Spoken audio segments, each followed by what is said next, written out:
Chapitre 109. Le sabbat à la synagogue de Nazareth. De nouveau la synagogue de Nazareth, le jour du sabbat, cependant. Jésus a lu l'apologue contre Abimélec et termine avec les paroles « Qu'il sorte de lui un feu et qu'il dévore les cèdres du Liban ». Puis, il rend le rouleau au chef de la synagogue. « Le reste, tu ne le lis pas? Ce serait bon pour faire comprendre l'apologue, » lui dit ce dernier. « Ce n'est pas nécessaire. Le temps d'Abimélec est très lointain. J'applique au moment présent l'apologue antique. Écoutez, Jean de Nazareth, vous connaissez déjà, par les enseignements du chef de votre synagogue, les applications de l'apologue contre Abimélec. En effet, il a été instruit en son temps par un rabbi, et celui-ci par un autre encore, et ainsi de suite au cours des siècles, et toujours avec la même méthode et les mêmes conclusions. De moi, vous entendrez une autre application, et je vous prie du reste de savoir appliquer votre intelligence et ne pas être comme les cordes disposées sur la poulie du puits et qui, tant qu'elles ne sont pas usées, vont de la poulie à l'eau, de l'eau à la poulie, sans jamais pouvoir changer. L'homme n'est pas un cordage lié, ni un instrument mécanique. L'homme est pourvu d'un cerveau intelligent et il doit s'en servir par lui-même, selon les besoins et les circonstances. Car si la lettre de la parole est éternelle, les circonstances sont changeantes. Malheureux les maîtres qui ne savent pas vouloir la fatigue et la satisfaction d'en faire sortir à chaque fois un enseignement nouveau, c'est-à-dire l'esprit que les paroles anciennes et sages contiennent toujours. Ils seront semblables à l'écho qui ne peut que répéter 10 et 10 fois un seul mot sans rien y mettre du leur. Les arbres, c'est-à-dire l'humanité représentée par le bois où se trouvent les arbres, les arbustes et les herbes, éprouvent le besoin d'être conduits par quelqu'un qui se charge de toutes les gloires, mais aussi, et cela pèse bien davantage, de toutes les charges de l'autorité, d'être responsable du bonheur ou du malheur de ses sujets, le responsable auprès des sujets, auprès des peuples voisins et, ce qui est redoutable, auprès de Dieu. Car les couronnes ou les hautes situations sociales, quelles qu'elles soient, sont données par les hommes, c'est vrai, mais avec la permission de Dieu, sans l'agrément duquel aucune force humaine ne peut s'imposer. C'est ce qui explique les changements impensables et imprévus de dynasties qui semblaient éternelles et de puissances qui semblaient intouchables et qui, quand elles dépassèrent la mesure dans leur rôle de punition ou d'épreuve pour les peuples, ont été renversées par eux avec la permission de Dieu, réduites à n'être plus rien que poussière, parfois fange d'égout. J'ai dit, les peuples sentent le besoin d'élire quelqu'un qui se charge de toutes les responsabilités envers les sujets, envers les nations voisines et envers Dieu, ce qui est le plus redoutable de tout. Le jugement de l'histoire est terrible, et c'est en vain que les intérêts des peuples cherchent à le changer, car les événements et les peuples futurs le rendront à sa vérité première terrible, mais plus dur est le jugement de Dieu qui ne subit aucune pression et qui n'est pas sujet à des changements d'humeur ou de jugement, comme trop souvent les hommes le sont, et encore moins sujets à des erreurs de jugement. Il faudrait donc que ceux qui sont élus pour être les chefs de peuple et les créateurs de l'histoire agissent avec la justice héroïque qui est propre aux saints, pour n'être pas déshonorés dans les siècles futurs et punis par Dieu dans les siècles des siècles. Mais revenons à l'apologue d'Abimélec. Les arbres, donc, voulurent élire un roi et allèrent trouver l'olivier. Mais ce dernier, arbre sacré et consacré à des usages surnaturels à cause de l'huile qui brûle devant le Seigneur et a une place prépondérante dans les dîmes et les sacrifices, qui fournit son huile pour former le baume saint pour l'onction de l'autel des prêtres et des rois, et descend avec des propriétés, je dirais de thaumaturgie, dans les corps ou sur les corps malades, celui-ci répondit: Comment puis-je manquer à ma vocation sainte et surnaturelle pour m'abaisser aux choses de la terre? Ô la douce réponse de l'olivier! Pourquoi n'est-elle pas apprise et pratiquée par tous ceux que Dieu choisit pour une sainte mission, au moins par eux, je dis au moins, parce que, en vérité, il faudrait bien qu'elle soit dite par tout homme pour répondre aux suggestions du démon, étant donné que tout homme est roi et fils de Dieu, doué d'une âme qui le rend tel, royal, filialement divin, appelé à un destin surnaturel. Il a une âme qui est un autel et une demeure. L'autel de Dieu, la demeure où le Père des cieux descend pour recevoir l'amour et le respect de celui qui est fils et sujet. Tout homme a une âme, et toute âme étant un autel, fait de l'homme qui la contient un prêtre, gardien de l'autel, et il est dit dans le Lévitique que le prêtre ne se contamine pas. L'homme, donc, aurait le devoir de répondre à la tentation du démon, du monde et de la chair. Puis-je cesser d'être spirituel pour m'occuper de choses matérielles et qui portent au péché? Les arbres allèrent alors trouver le figuier en l'invitant à régner sur eux. Mais le figuier répondit: Comment puis-je renoncer à ma douceur et à mes fruits si savoureux pour devenir votre roi?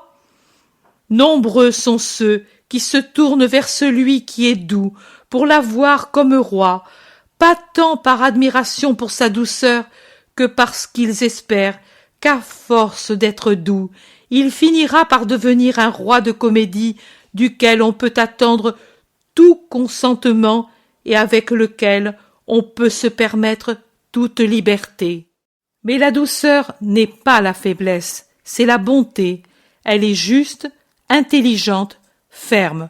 Ne confondez jamais la douceur avec la faiblesse. La première est une vertu, la seconde un défaut. Et parce qu'elle est une vertu, elle communique à celui qui la possède une droiture de conscience qui lui permet de résister aux sollicitations et aux séductions humaines, attentive à le tourner vers leurs intérêts qui ne sont pas les intérêts de Dieu. Elle demeure à tout prix fidèle à sa destinée. Celui qui est doux ne rejettera jamais avec âpreté les réprimandes d'autrui.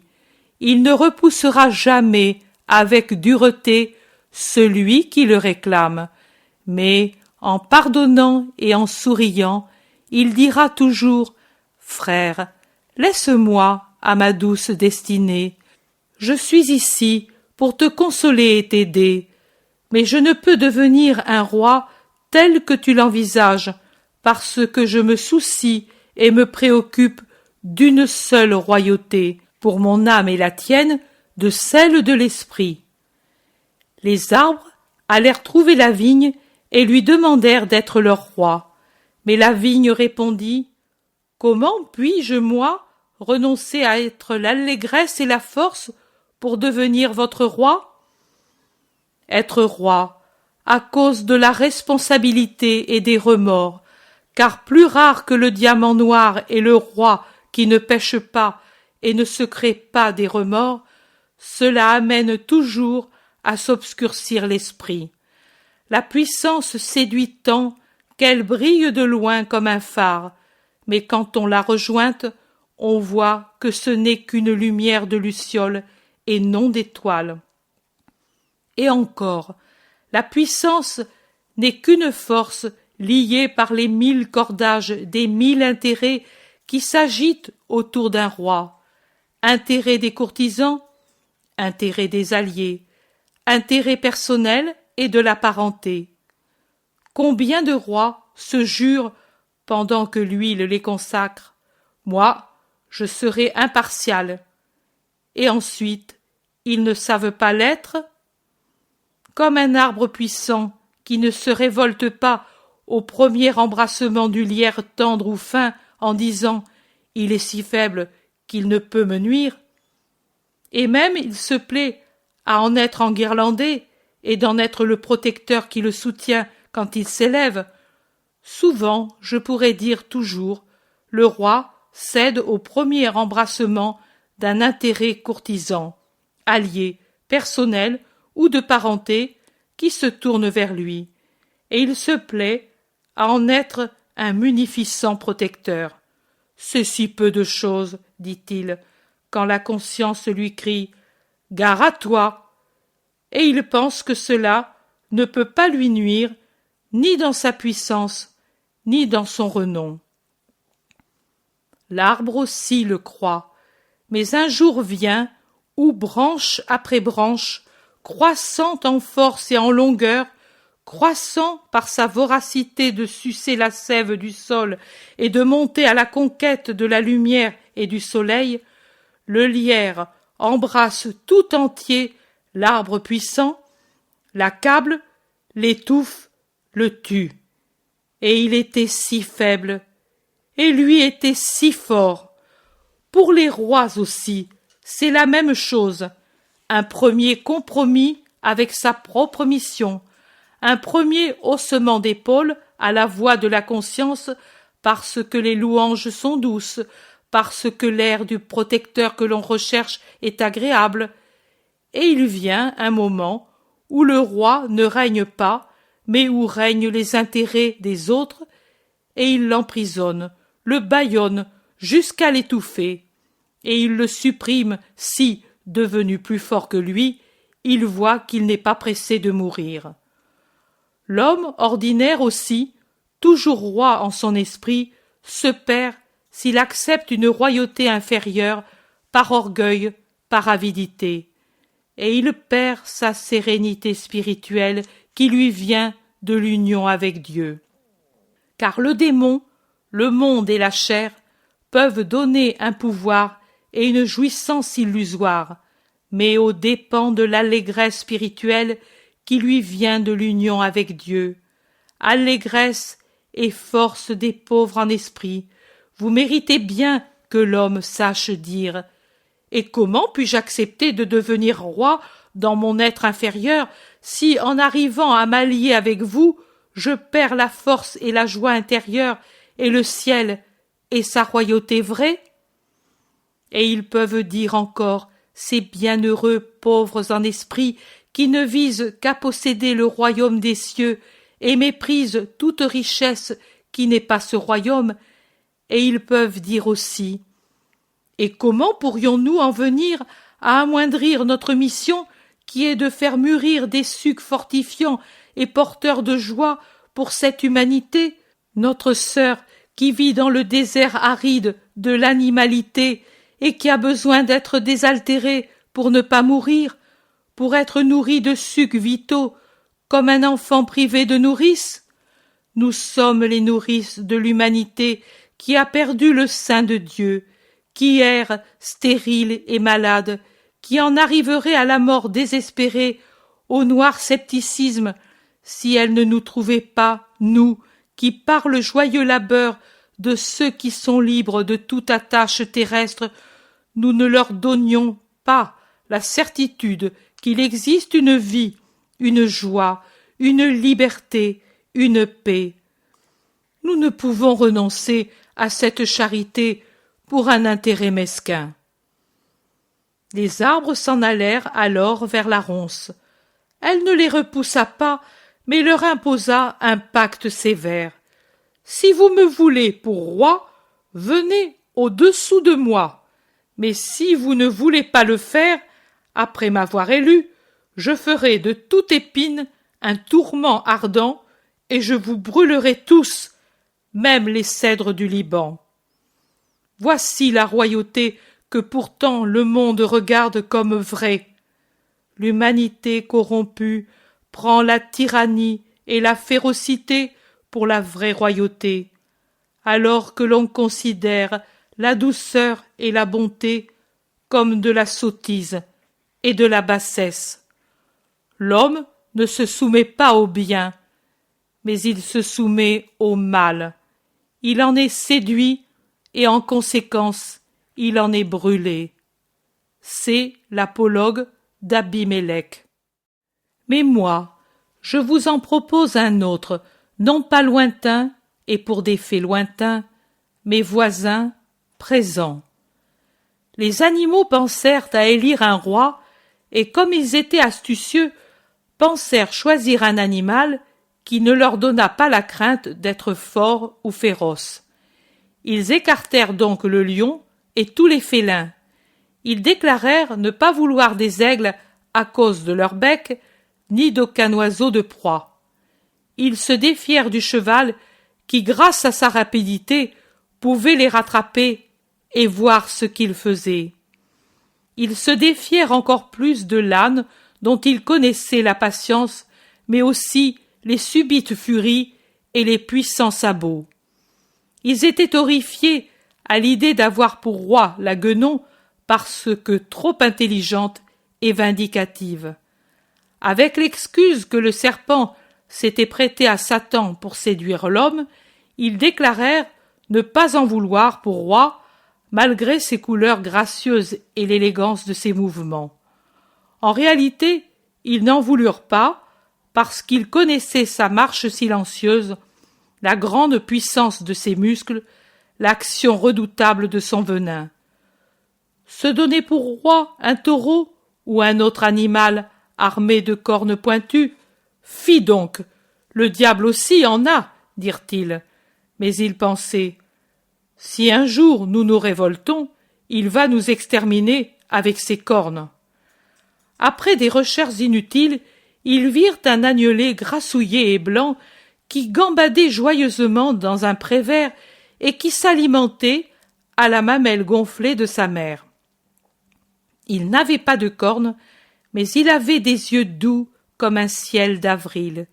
Il était doux et simple, il était content de tout, de l'eau d'un petit ruisseau où il buvait en y plongeant son petit museau rose, des fleurs de goûts différents qui plaisaient à son œil et à son palais, de l'herbe touffue où il était agréable de se coucher quand il était rassasié, et les nuées qui paraissaient être d'autres agneaux qui s'ébattaient là-haut, au-dessus des prés azurés, et qui l'invitaient à jouer en courant dans le pré comme eux dans le ciel, et surtout des caresses de la mère qui lui permettaient encore de téter son lait tiède pendant qu'elle léchait la blanche toison avec sa langue rose, du bercail bien protégé et à l'abri du vent, de la litière douce et parfumée sur laquelle il était agréable de dormir près de sa mère. Il est facile à contenter, il est sans armes ni venin, il est naïf, faisons-le roi. Et ils le firent roi, et il s'en glorifiait parce qu'il était beau et bon, admiré des peuples voisins, aimé de ses sujets, à cause de sa patiente douceur. Le temps passa, et l'agneau devint mouton, et il dit « Maintenant, c'est le moment de gouverner réellement. Maintenant, je possède pleinement la connaissance de ma mission. » La volonté de Dieu, qui a permis que je fusse élu roi, m'a formé à cette mission en me donnant la capacité de régner. Il est donc juste que je l'exerce d'une manière parfaite pour ne pas négliger les dons de Dieu.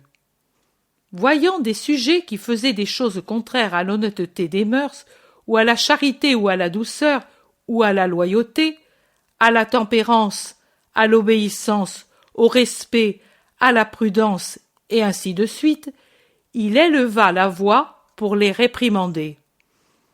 Ces sujets se gaussèrent de son bêlement sage et doux qui ne faisait pas peur, comme le rugissement des félins, ni comme le cri des vautours quand ils descendent d'un vol rapide sur leur proie, ni comme le sifflement du serpent, et ni même comme l'aboiement du chien qui inspire la crainte.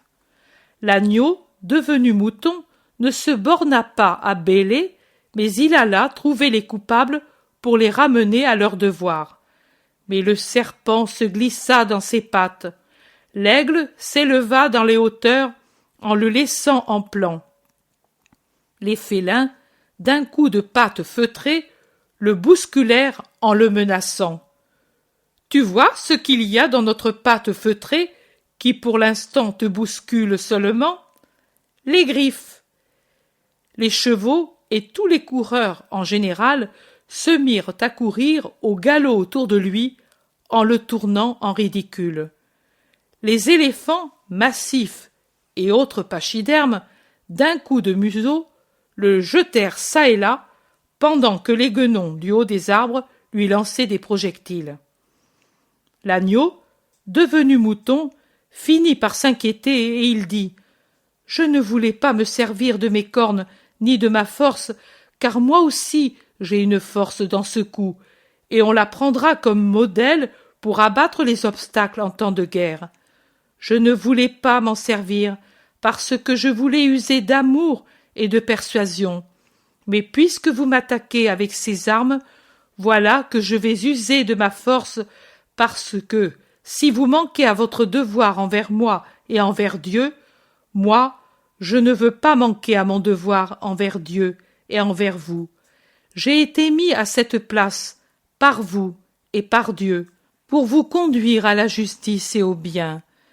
Et je veux que règne ici la justice et le bien, c'est-à-dire l'ordre. » Et il se servit de ses cornes pour punir, légèrement parce qu'il était bon, un roquet têtu qui continuait à importuner ses voisins. Et puis, de son coup puissant, il défonça la porte d'une tanière où un porc goulu et égoïste avait accumulé des vivres au détriment des autres, et il abattit aussi le buisson de lianes choisi par deux singes luxurieux pour leurs amours illicites. Ce roi est devenu trop puissant. Il veut vraiment régner. Il veut absolument que nous vivions en sages. Cela ne nous plaît pas. Il faut le détrôner, décidèrent-ils. Mais un astucieux petit singe leur conseilla. Ne le faisons que sous l'apparence d'un juste motif. Autrement nous ferions piètre figure auprès des peuples, et nous serions odieux à Dieu. Épions donc chaque action de l'agneau devenu mouton pour pouvoir l'accuser avec un semblant de justice. « J'y pense, moi, » dit le serpent. « Et moi aussi, » dit la guenon. L'un en se glissant dans les herbes, l'autre en restant en haut des arbres, ne perdirent plus de vue l'agneau devenu mouton. Chaque soir, quand lui se retirait pour se reposer des fatigues de la mission et réfléchir sur les mesures à adopter et les paroles à employer pour dompter la révolte et triompher des péchés de ses sujets, ceux-ci, à part quelques rares personnes honnêtes et fidèles, se réunissaient pour écouter le rapport des deux espions et des deux traîtres. Car c'était bien cela qu'ils étaient. Le serpent disait à son roi, « Je te suis parce que je t'aime, et si je voyais qu'on t'attaque, je veux pouvoir te défendre. » La guenon disait à son roi, « Comme je t'admire, je veux t'aider. Regarde, d'ici je vois qu'au-delà du pré, on est en train de pêcher. Cours !» Et ensuite elle disait à ses compagnons, « Aujourd'hui aussi, il a pris part au banquet de certains pêcheurs.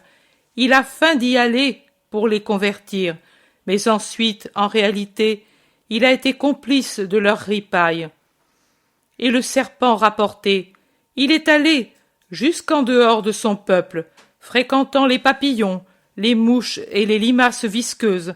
C'est un infidèle. Il entretient des relations avec des étrangers immondes. » Ainsi parlait-il aux dépens de l'innocent, s'imaginant que celui-ci ne savait rien. Mais l'Esprit du Seigneur, qu'il avait formé pour sa mission, l'éclairait aussi sur les complots de ses sujets. Il aurait pu s'enfuir, indigné, en les maudissant, Mais l'agneau était doux et humble de cœur. Il aimait, il avait le tort d'aimer, et il avait le tort encore plus grand de persévérer en aimant et pardonnant dans sa mission au prix de sa vie pour accomplir la volonté de Dieu. Oh, quel tort que cela auprès des hommes, impardonnable, et il l'était tant qu'ils lui valurent la condamnation.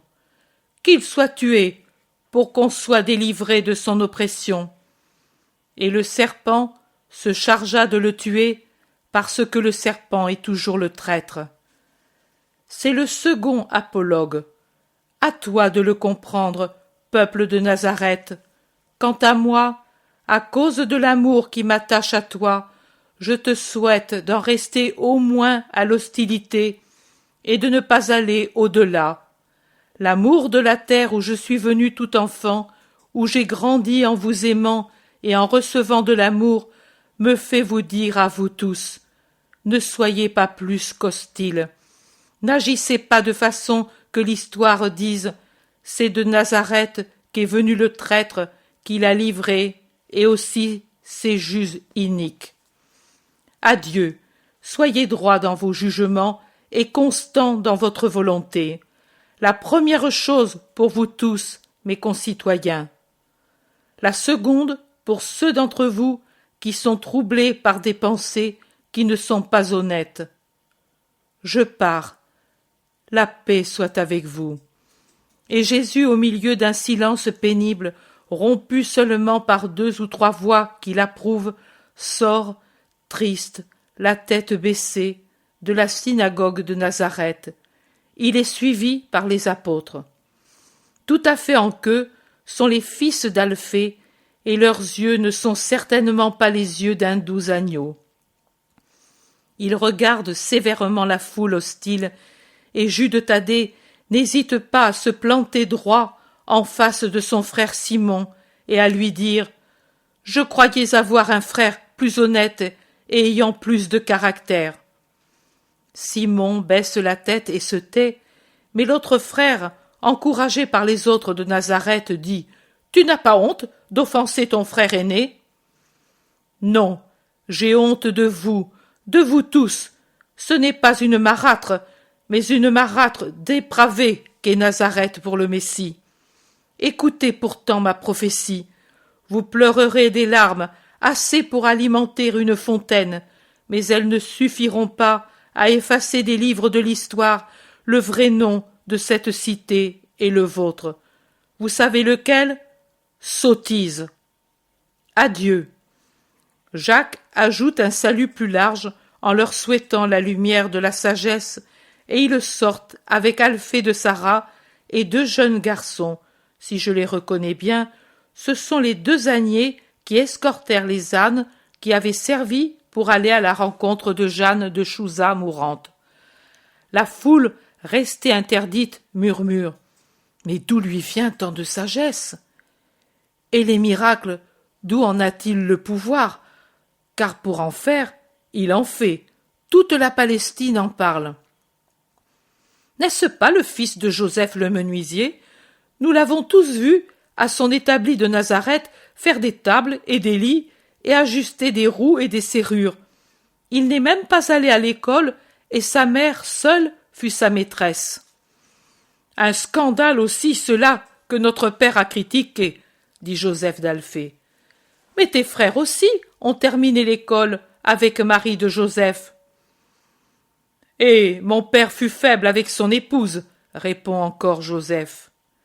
Et aussi le frère de ton père alors? Aussi. Mais est-ce bien le fils du menuisier? Et tu ne le vois pas? Oh, il y en a tant qui se ressemblent. Moi je pense que c'est quelqu'un qui veut se faire passer pour lui. Et alors, où est Jésus de Joseph? Crois-tu que sa mère ne le connaît pas? Il a ici ses frères et ses sœurs, et tous l'appellent parent. N'est-ce pas vrai? Peut-être, vous 2? Les 2 aînés d'Alphée font signe que oui. Alors, il est devenu fou ou possédé, car ce qu'il dit ne peut venir d'un menuisier. Il faudrait ne pas l'écouter. Sa prétendue doctrine, c'est du délire ou de la possession. Jésus s'est arrêté sur la place, attendant Alphée de Sarah qui parle avec un homme. Et pendant qu'il attend, un des deux âniers qui était resté près de la porte de la synagogue lui rapporte les calomnies qu'on y a dites. Ne t'en afflige pas. Un prophète, généralement, n'est pas honoré dans sa patrie et dans sa maison. L'homme est sot, au point de croire que, pour être prophète, il faut être des êtres, pour ainsi dire, étrangers à la vie. Et les concitoyens et ceux de la famille, plus que tous, connaissent et se rappellent le caractère humain de leurs concitoyens et parents. Mais la vérité triomphera. Et maintenant, je te salue. La paix soit avec toi. Merci, maître, d'avoir guéri ma mère. Tu le méritais parce que tu as su croire. Mon pouvoir ici est impuissant, car il n'y a pas de foi. Allons, amis, demain à l'aube, nous partirons.